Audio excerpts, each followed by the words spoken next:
Good day everyone, mabuhay, mahal ka na.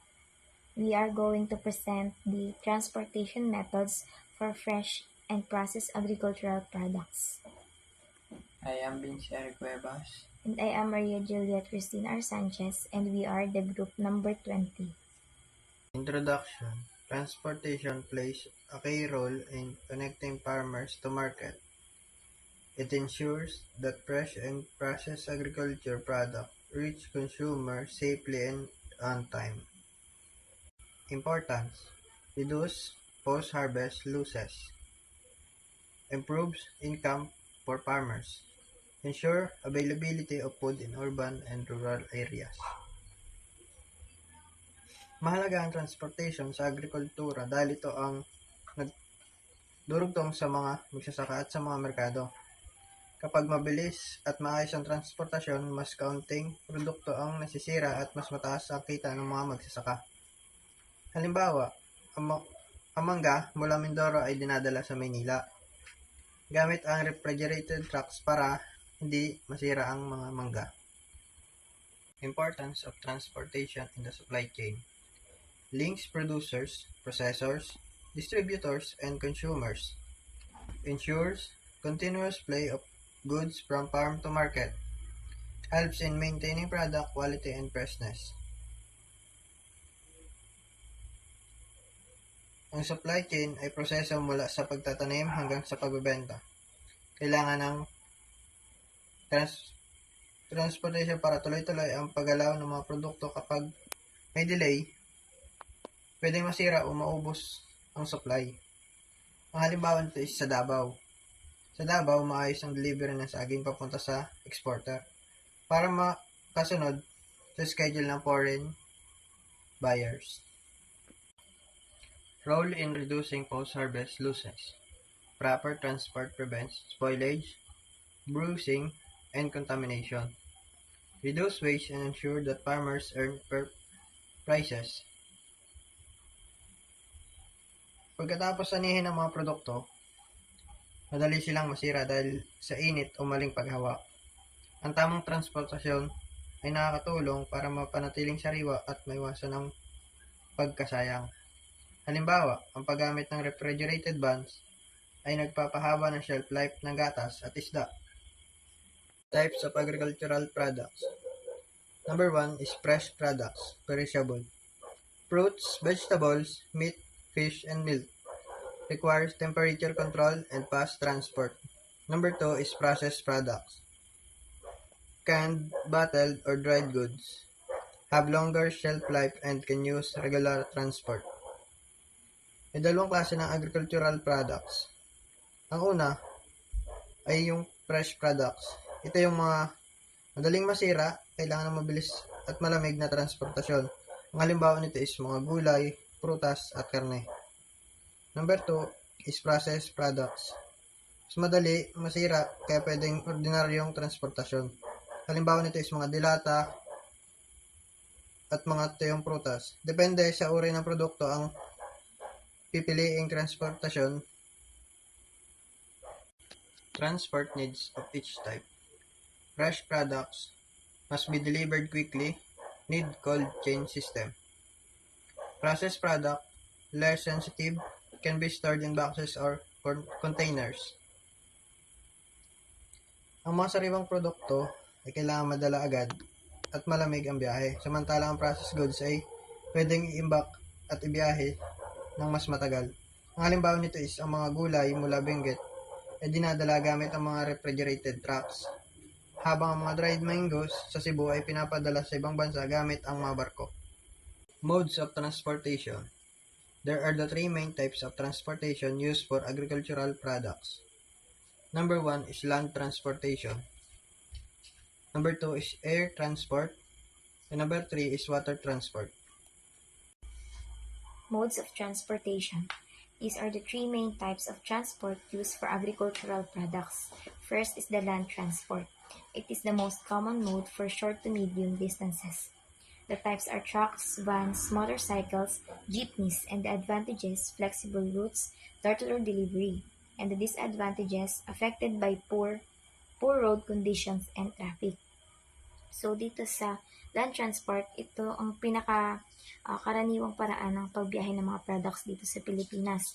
And ginagamit dito ang mga trucks, jeepneys, pwedeng motor para magkatid ng mga products mula sa bukid papunta sa merkado.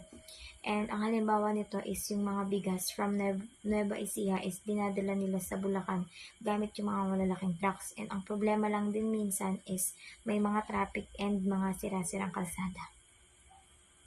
Next is air transport.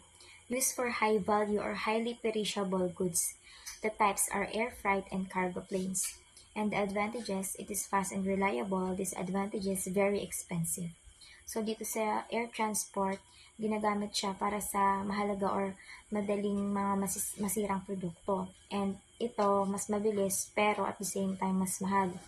Ang halimbawa nito is yung mga pinya from Bukidnon, nililipad siya papuntang Japan para manatiling fresh pagdating doon. And last is water transport. Used for island-to-island or international trade. The types are boats, ferries, and cargo ships. The advantages, it can carry large quantities at once, lower cost per ton, and the disadvantages, slower delivery time. So dito sa water transport, dahil ang Pilipinas is binubuo siya ng maraming isla, mahalaga dito ang barko at bangka para sa mga island-to-island delivery. And at the same time, mas mura ito kapag malakihan yung volume ng products, pero mas mabagal siya compare mo sa land transport and sa air transport. Ang halimbawa nito is yung mga coconut oil na pinapadala from Philippines papunta sa ibang bansa gamit yung mga cargo ships. Next naman is yung packaging and handling.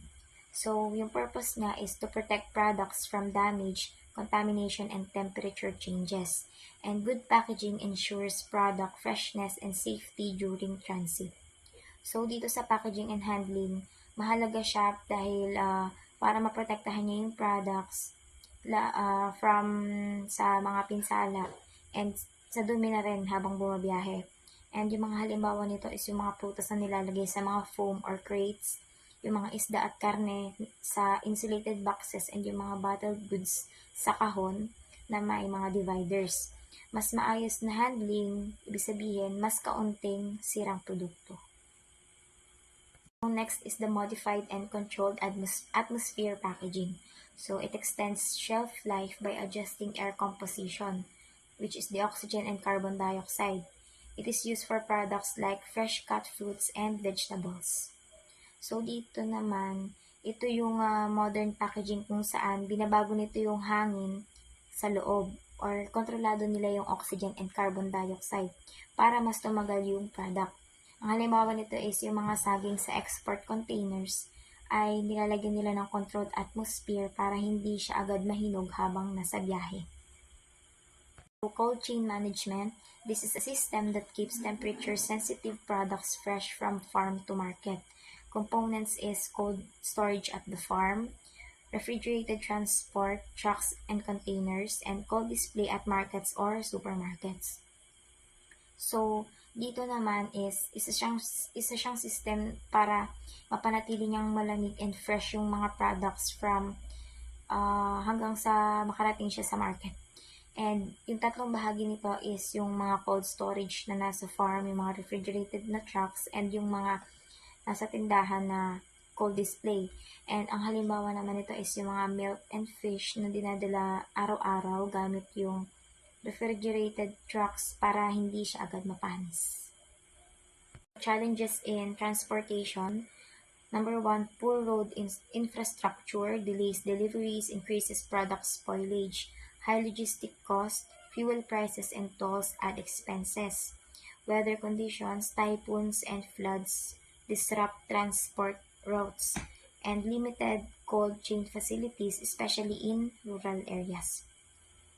So, dito sa challenges in transportation, merong mga problema sa transportation ng agricultural products. Isa na dito yung mga sirang kalsada at trapiko na nagdudulot siya ng mga delay ng deliveries at mas nag-i-increase yung mga nasisirang products. And next is yung pagmahal ng gasolina at bayad sa logistics. Next is yung panahon and kakulangan din sa cold storage sa mga provinces. And dahil dito, minsan nasisira yung mga products bago pa man makarating sa merkado. So, conclusion, efficient transportation is vital for strong agricultural supply chain. Investing in better infrastructure, cold storage, and technology leads to higher profits and less waste. Together, farmers, transporters, and government can create a sustainable transport system for agriculture. So, ang maayos na transportation ay nagpapalakas sa agricultural supply chain sa ating bansa. And kapag nag-invest tayo sa mga infrastructure and sa technology, mas tataas yung kita ng mga magsasaka and mas bababa yung mga nasasayang na produkto. And layunin din ito na magkaroon ng sustainable at efficient na sistema ng agriculture.